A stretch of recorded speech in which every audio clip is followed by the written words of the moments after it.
نحب افوز في كل المباريات بالطريقه اللي يحبهم، بالطريقه اللي ما يتمناوهم.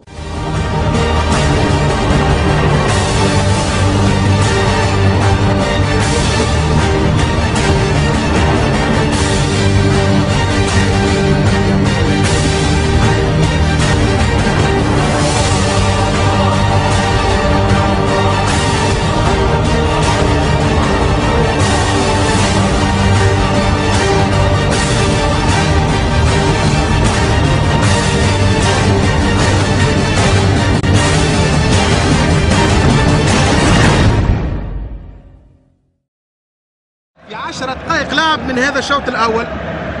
هذه إعادة للهدف الأول لصابر خليفة وفرحة لاعبي النادي الرياضي لحمام الأنف لهذا الهدف.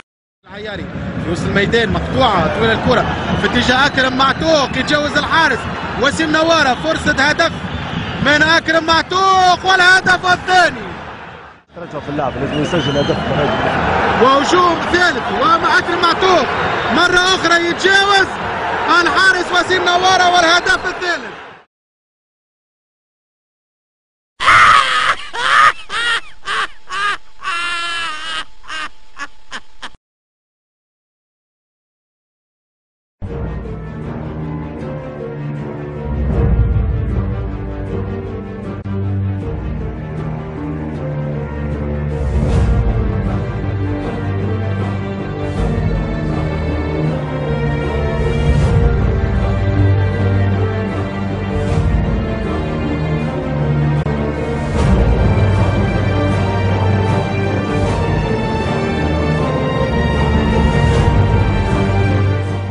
بيده هذاك بالله شوف بالكدا يرموا ركعها بيديه هكا.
شكون اللي قص؟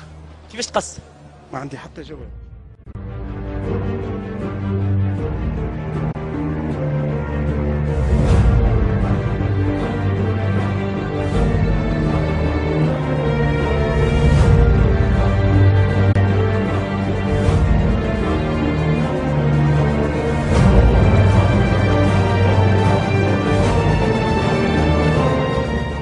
وليد الترجي الرياضي التونسي، والله صوره نحب نعلق عليها بين السيد المنجي بحر رئيس النادي الرياضي لحمام الانف والكاتب العام القار للترجي الرياضي التونسي معناها سي عامر البحري.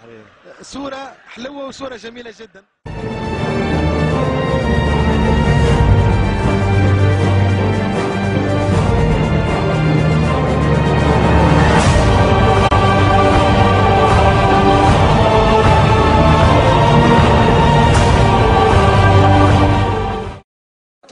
ما نعرفش جاتني بوني معناتها خاص متلفت نلقى سي رياض بن نور هذا معناتها اللي هو ديريجون في الاسبيرونس واللي هو معناتها مسؤول عليا انا زاد فهمني. ضربني بونيا علاش الله اعلم. والله شو نقول لك زايد الكلام افضل. ما نجمش نحكي جمعيتي الترجي فهمت كيفاه، اما انا جو بونس الترجي ابار. انا نحب نحكي على الاربيتر سي مكرم من لقام، نحب نقول له اسبيرونس راهي ما حاجتهاش سامحني، l'espérance ما حاجتهاش بدي كادو. فهمت؟ La première chose qu'on doit faire dans le sport, c'est accepter des fois si on doit perdre, il faut accepter. Ici on ne sait pas perdre. Quand on perd, on casse tout, il faut tricher, il faut faire. C'est pas bien. Après les joueurs d'Espérance, non, je n'ai rien contre eux. Ils ont fait leur match, ils ont poussé. Si on leur donne un coup de main, c'est pas leur problème, mais c'est pas bien.